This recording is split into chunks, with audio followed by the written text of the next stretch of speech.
ನಮಸ್ಕಾರ. ನಾನು BM Bhat, CPM ಪಕ್ಷದ ಬೆಳ್ತಂಗಡಿ ತಾಲೂಕು ಕಾರ್ಯದರ್ಶಿ. ಬಂಧುಗಳೇ, ನಮ್ಮ ರೈತರ ಮೇಲೆ ಮತ್ತೆ ದಾಳಿಗಳು ಬರ್ತಾ ಇವೆ. ಸರ್ಕಾರಕ್ಕೆ ರೈತರ ಬಗ್ಗೆ ಕಾಳಜಿಯೇ ಇಲ್ಲದ ರೀತಿಯಲ್ಲಿ ಸರ್ಕಾರ ಧೋರಣೆಗಳಿವೆ.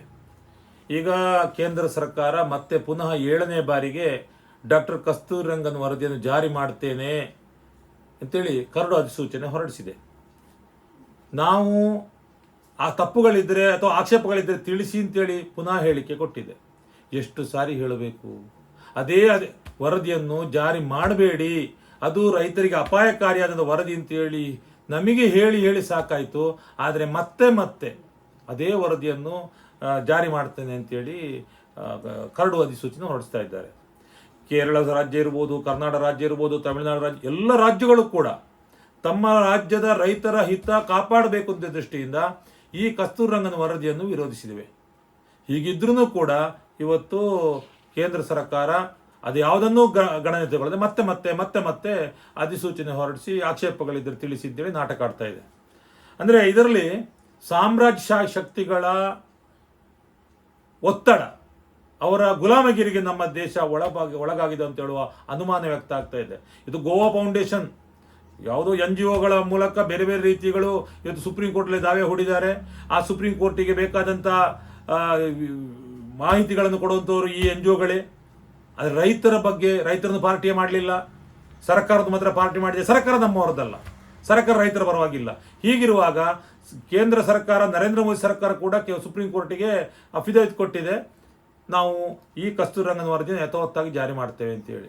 ಯಾವಾಗ UPA ಸರ್ಕಾರ ಡಾಕ್ಟರ್ ಮಾಧವ ಗಾಡ್ಗಿಲ್ ವರದಿಯನ್ನು ನಾವು ವಿರೋಧಿಸಿದ್ದೇವೋ, ಆ ವರದಿಯನ್ನು ಕೂಡ ನಾವು ವಿರೋಧಿಸಿದ ಮೇಲೆ ಡಾಕ್ಟರ್ ಕಸ್ತೂರಿ ರಂಗನನ್ನು ನೇಮಕ ಮಾಡಿ ಹೊಸ ಆಯೋಗವನ್ನು ನೇಮಿಸಿತ್ತು. ಅದು ಕೂಡ ರೈತರ ಪರವಾಗಿ ಇಲ್ಲ, ರೈತ ವಿರೋಧಿ ಆಗಿದೆ ಅಂತ ಹೇಳುವಂಥದ್ದು ನಾವು ಇಲ್ಲಿ ಅರ್ಥ ಮಾಡ್ಕೊಳ್ಬೇಕು.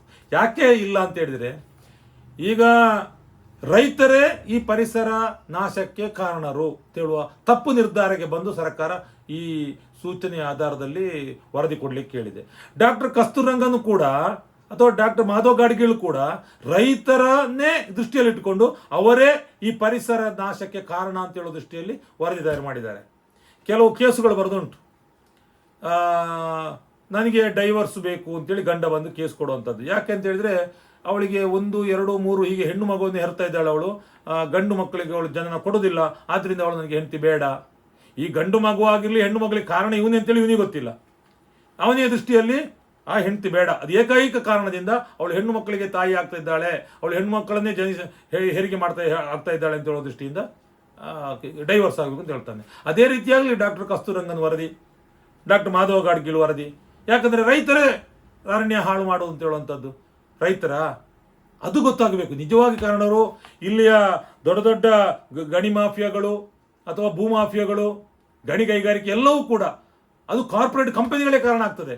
ಎಲ್ಲಿ ರಾಷ್ಟ್ರೀಯ ಉದ್ಯಾನ ಅಂತ ಹೇಳಿ ಬಡ ಕುಟುಂಬಗಳನ್ನು ಅಥವಾ ಆದಿವಾಸಿ ಬುಡಕಟ್ಟು ಜನಗಳು ಒಕ್ಕಲೆಬ್ಬಿಸ್ತಾರೋ ಅಲ್ಲಿ ಗಣಿ ಮಾಫಿಯಾ ನಡೀತಾ ಇದೆ, ಕಲ್ಲಿದ್ದಲು ಇದು ಗಣಿ ನಡೀತಾ ಇದೆ. ಅಂದರೆ ಯಾರು ನಿಜವಾದ ಕಾರಣಕರ್ತರು ಅದನ್ನು ಬದಿಗೊತ್ತಿ ಈ ತನಗೆ ಗಂಡು ಮಗ ಆಗದಿರಲಿಕ್ಕೆ ಹೆಂಡತಿ ಕಾರಣ ಅಂತ ಹೇಳಿದ ಹಾಗೆ ಈ ಡಾಕ್ಟರ್ ಕಸ್ತೂರಿ ರಂಗನ್ ವರದಿ ಬಂದಿದೆ.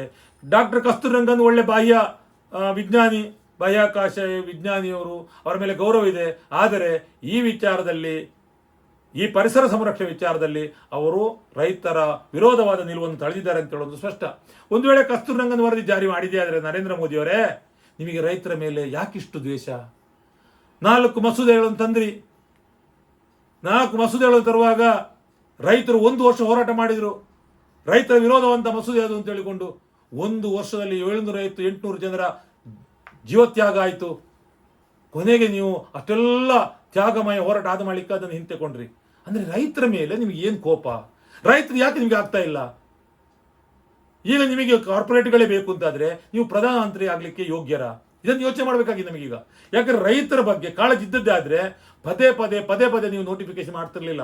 ಕಸ್ತೂರಿ ರಂಗನ್ ವರದಿ ಯಾವ ರೀತಿ ತಪ್ಪಾಗಿದೆ ಅಂತೇಳಿ ನಾವು ಸ್ಪಷ್ಟಪಡಿಸಿದ್ದೇವೆ. ಅಲ್ಲಿ ರೈತರನ್ನು ಪರಿಗಣಿಸಲಿಲ್ಲ, ಸ್ಥಳೀಯ ಪಂಚಾಯತ್ ಪರಿಗಣನೆ ತಗೊಳ್ಳಿಲ್ಲ, ಜನಪ್ರತಿನಿಧಿಗಳನ್ನು ಪರಿಗಣನೆ ತಗೊಳ್ಳಿಲ್ಲ, ಸ್ಥಳೀಯ ಪರಿಸರವಾದಿಗಳನ್ನು ನೀವು ಗಣನೆ ತೆಗೆದುಕೊಳ್ಳಿಲ್ಲ. ಏಕಪಕ್ಷವಾಗಿ ನಿಮ್ಮಷ್ಟಕ್ಕೆ ನೀವು ಸೂಚನೆ ಕೊಟ್ಟು ವರದಿ ಮಾಡಿದದ್ದಾಗಿದೆ. ಆದ್ದರಿಂದ ಅಂತ ವಿರೋಧಿ ನಮ್ಮನ್ನು ಹೊರಗಿಟ್ಟು ಮಾಡಿದಂಥ ವರದಿ ನಮಗೆ ಬೇಡ. ಪರಿಸರ ಅಂದರೆ ಏನು? ರೈತರನ್ನು ಹೊರತುಪಡಿಸಿ ಅಥವಾ ಜನರನ್ನು ಹೊರತುಪಡಿಸಿ ಪರಿಸರ ಇರಲಿಕ್ಕೆ ಸಾಧ್ಯವಾ? ಪರಿಸರ ಬೇಕಾದ್ದು ಮನುಷ್ಯನಿಗೆ, ಮನುಷ್ಯನ ಬದುಕಿಗೆ. ಮನುಷ್ಯನ ಬದುಕನ್ನು ನಾಶ ಮಾಡಿ ಪರಿಸರ ಸಂರಕ್ಷಣೆ ಯಾಕೆ ಮಾಡ್ತೀರಿ? ಯಾರಿಗಾಗಿ ಮಾಡ್ತೀರಿ? ಒಂದು ಬದುಕನ್ನು ನಾಶ ಮಾಡಿ, ಜನರನ್ನು ನಾಶ ಮಾಡಿ, ಅಥವಾ ಅರಣ್ಯವನ್ನೇ ನಾಶ ಮಾಡಿ ನೀವು ಅಭಿವೃದ್ಧಿ ಏನು ಮಾಡ್ತೀರಿ? ಯಾವ ಅಭಿವೃದ್ಧಿ? ಅದು ಕಾರ್ಪೊರೇಟ್ ಕಂಪನಿಗಳಿಗೆ ಬೇಕು ಅಂತಂದರೆ ಎಲ್ಲ ಅರಣ್ಯವನ್ನು ನಾಶ ಮಾಡಲಿಕ್ಕೆ ನೀವು ಸಿದ್ಧರಿದ್ದೀರಿ. ಜಲ, ಈ ಪರಿಸರ ಎಲ್ಲವನ್ನು ನಾಶ ಮಾಡ್ತೀರಿ. ಆದರೆ ಬಡ ರೈತರಂದ ಕಾಳಜಿ ಇಲ್ಲ. ಈ ರೈತರ ಬಗ್ಗೆ ಕಾಳಜಿ ಇದ್ದದ್ದೇ ಆಗಿದ್ರೆ ನೀವು ಆ ಕಸ್ತೂರಿ ವರದಿಯನ್ನು ತಿರಸ್ಕಾರ ಮಾಡ್ತಿದ್ದೀರಿ. ನರೇಂದ್ರ ಮೋದಿಯವರೇ, ನಿಮಗೆ ಗೊತ್ತಿರಬೇಕು, ಅರಣ್ಯ ರಕ್ಷಣೆ ಎರಡು ಸರ್ಕಾರದ ಜವಾಬ್ದಾರಿ. ಕೇಂದ್ರ ಸರ್ಕಾರ ಅರಣ್ಯ ರಕ್ಷಣೆಗೆ, ಪರಿಸರ ರಕ್ಷಣೆಗೆ ಬೇಕಾದಂಥ ಯೋಜನೆಗಳನ್ನು, ಧೋರಣೆಗಳನ್ನು, ನೀತಿಗಳನ್ನು, ಕಾನೂನುಗಳನ್ನು ತಯಾರು ಮಾಡ್ತದೆ. ಅದು ಅನುಷ್ಠಾನಕ್ಕೆ ತರಲಿಕ್ಕೆ ರಾಜ್ಯ ಸರ್ಕಾರ. ಈ ಎರಡು ಸರ್ಕಾರಕ್ಕೆ ಜವಾಬ್ದಾರಿ ಇದೆ. ಕೇಂದ್ರ ಸರ್ಕಾರ ಮಾಡಿದ ಕಾನೂನು ರೀತಿಯಲ್ಲಿ ರಾಜ್ಯ ಸರ್ಕಾರ ಅದನ್ನು ಅನುಷ್ಠಾನಕ್ಕೆ ತರಬೇಕು. ಮೊನ್ನೆ ಚಾಮರಾಜನಗರದಲ್ಲಿ ಒಂದು ಘಟನೆ ಆಯಿತು. ಅದಕ್ಕೆ ನೀವು ಕೂಡ ಜವಾಬ್ದಾರಿ. ಮೋದಿಯವರೇ ಅರ್ಥ ಮಾಡಿಕೊಳ್ಳಿ. ಬಡ ರೈತರ ಮೇಲೆ ಎಷ್ಟು ದ್ವೇಷ. ಆ ಅರಣ್ಯಾಧಿಕಾರಿಗಳು ಗುಂಡಿಕ್ಕಿ ಕೊಂದ್ರು. ಅವರು ಬೇಟೆಗೆ ಹೋದ್ರ ಅಲ್ವಾ, ದನ ಕಾಣದೆ ಹುಡುಕ್ಲಿಕ್ಕೆ ಹೋದ್ರ, ಅದು ಬೇರೆ ಪ್ರಶ್ನೆ. ಅದರ ಬಗ್ಗೆ ಮತ್ತೆ ಆಲೋಚನೆ ಮಾಡುವ. ಆದರೆ ಗುಂಡಿಕ್ಕಿ ಕೊಲ್ಲುವಂತಹ ಅಪರಾಧ ಅವರು ಏನು ಮಾಡಿದ್ದಾರೆ? ಅವರು ದೇಶದ್ರೋಹದ ಕೆಲಸ ಮಾಡಿದಾರಾ? ಅತ್ಯಾಚಾರ ಮಾಡಿದಾರಾ? ಕೊಲೆ ಮಾಡಿದಾರಾ? ಏನಿಲ್ಲ. ಅಂಥವರ ಮೇಲೆ ಗುಂಡಿಕ್ಕಿ ಕೊಲ್ಲುವಂತ ದುಷ್ಕೃತ್ಯ ನಡೀತಾ ಇದೆ ಈ ಅರಣ್ಯ ಇಲಾಖೆಯಲ್ಲಿ ಅಂತ ಇದ್ರೆ ಸರ್ಕಾರದ ಧೋರಣೆಯಲ್ಲಿ ತಪ್ಪುಗಳಿವೆ. ಅಂತ ಅಧಿಕಾರಿಗಳನ್ನು ಕೆಲಸದಿಂದ ವಜಾಗೊಳಿಸಬೇಕಾದ್ದು ಸರಿಯಾಗಿದೆ. ಈಗ ಅದೇನೋ ನ್ಯಾಯಾಂಗ ತನಿಖೆ ಮಾಡ್ತೇವೆ ಅಂತ ಹೇಳಿ ಸರ್ಕಾರ ಹೇಳಿದೆ, ಅದು ಒಳ್ಳೆಯದು. ಆದರೆ ಅವರನ್ನು ಇನ್ನು ಮುಂದೆ ಕೆಲಸದಲ್ಲಿ ನಡೆಸಿಕೊಳ್ಬಾರದು. ಆದರೆ ಅಂಥ ವರದಿಯಿಂದ, ನಿಮ್ಮ ಧೋರಣೆಯಿಂದ ರೈತರ ಜೀವಕ್ಕೆ ಅಪಾಯ ಇದೆ ಅಂತ ಆದಮೇಲೆ ಕಸ್ತೂರಿ ರಂಗನ್ ವರದಿ ತಂದು ನಮ್ಮ ರೈತರು ಅದೇ ರೀತಿಯ ಅಪಾಯಕ್ಕೊಳಗಾಗಬೇಕಾ? ಅವರು ಏಕ ಕೃಷಿ ಮಾಡಬೇಕಾಗ್ತದೆ. ಅಡಿಕೆ, ತೆಂಗು, ರಬ್ಬರು, ಕಾಫಿ ಮುಂತಾದ ಬೆಳೆಗಳನ್ನು ಬೆಳೆಯಲಿಕ್ಕೆ ಗೊತ್ತಿಲ್ಲ. ಏಕ ಬೆಳೆಯನ್ನು ಬೆಳೆಯುವಂಥ ಅನಿವಾರ್ಯತೆ ಬರ್ತಾರೆ. ಮತ್ತೆ ಜೈವಿಕ ಕೃಷಿ ಮಾಡಬೇಕು. ರಾಸಾಯನಿಕ ಗೊಬ್ಬರ ಬಳಸುವಾಗಿಲ್ಲ, ಕ್ರಿಮಿನಾಶಕ ಬಳಸುವಾಗಿಲ್ಲ, ಸಿಮೆಂಟ್ ಬಳಸುವಾಗಿಲ್ಲ, ಡಾಂಬರೀಕರಣ ಮಾಡುವಾಗಿಲ್ಲ. ಇದೆಲ್ಲವೂ ಕೂಡ ಅಭಿವೃದ್ಧಿ ಮೇಲೆ ತಡೆ ಆಗ್ತದೆ. ರೈತರ ಬದುಕನ್ನು, ಮೂಲಭೂತ ಸೌಕರ್ಯಗಳನ್ನು ವಂಚಿತರನ್ನಾಗಿಸ್ತದೆ. ಅಂದರೆ ರೈತರೇ ಒಕ್ಕಲೆಬ್ಬಿಸಿ ಹೋಗುವ ರೀತಿಯಲ್ಲಿ ನೀವು ಮಾಡ್ತೀರಿ. ವನ್ಯ ಮೃಗಗಳು ಬರ್ತಾರೆ, ಆ ಮೃಗಗಳನ್ನಲ್ಲಿ ಬೆಳೆಸ್ತೀರಿ. ಇದೆಲ್ಲ ಮಾಡುವಾಗ ರೈತರು ಬದುಕುದಾದ್ರೆ ಹೇಗೆ? ರೈತರನ್ನು ಅಭದ್ರತೆ ತಳ್ಳಿ, ಜನರ ಬದುಕನ್ನು ಅಭದ್ರತೆ ತಳ್ಳಿ ಯಾಕೆ ನೀವು ಆಡಳಿತ ಮಾಡ್ತೀರಿ? ಯಾರೇ ಸರ್ಕಾರ ಆಗಿರಲಿ ಜನರ ಪರವಾಗಿರಬೇಕು, ಜನರ ರಕ್ಷಣೆಗಿರಬೇಕು. ಅದನ್ನು ಅರ್ಥ ಮಾಡ್ಕೊಳ್ಳಿ. ಜನರ ಬದುಕನ್ನು ನಾಶ ಮಾಡಿ ಅಭಿವೃದ್ಧಿ ಮಾಡುವುದಲ್ಲ, ಅದು ಅಭಿವೃದ್ಧಿ ಆಗುವುದಿಲ್ಲ ಅಂತ ಹೇಳೋದನ್ನು ಕೂಡ ಈ ಸಂದರ್ಭ ಹೇಳಿಕ್ಕೆ ಬರ್ತೇನೆ. ಈಗ ಬೆಳ್ತಂಗಡಿ ತಾಲೂಕಲ್ಲಿ 17 ಗ್ರಾಮ ಈ ಕಸ್ತೂರಿ ರಂಗನ್ ವರದಿಗೆ ಬಲಿಯಾಗ್ತದೆ. ಅದೇ ರೀತಿ 12 ಗ್ರಾಮ ಪುತ್ತೂರು ತಾಲೂಕಲ್ಲಿ, ಅದೇ ರೀತಿ 18 ಗ್ರಾಮ ಸುಳ್ಯ ತಾಲೂಕಲ್ಲಿ. ಅಂದರೆ ಪುತ್ತೂರು ತಾಲೂಕಿನ 12 ಗ್ರಾಮಕ್ಕೆ ಕಡಬ ತಾಲೂಕಾಗಿದೆ. ಬೆಳ್ತಂಗಡಿ ತಾಲೂಕಿನ 17 ಗ್ರಾಮಕ್ಕೆ ಇನ್ನು 17 ಗ್ರಾಮ ಬಫರ್ ಏರಿಯಾ ಬರ್ತದೆ. ಪ್ರತಿಯೊಂದು ಇದಕ್ಕೂ ಕೂಡ ಬಫರ್ ಏರಿಯಾ ಬರ್ತದೆ. ಎಲ್ಲವೂ ಕೂಡ ಈ ಕಸ್ತೂರಿ ರಂಗನ್ ವರದಿಯ ನಿರ್ಬಂಧಗಳು ಅನ್ವಯಿಸಲ್ಪಡ್ತವೆ. ಅಂದರೆ ನಾವು ಬದುಕುವುದು ಬೇಡ. ಈ ಎಲ್ಲ ಪರಿಸರ ನಾಶ ಆಗಲಿಕ್ಕೆ ಕಾರಣ ಎಂದು ಮೊದಲು ಆಲೋಚನೆ ಮಾಡಿ.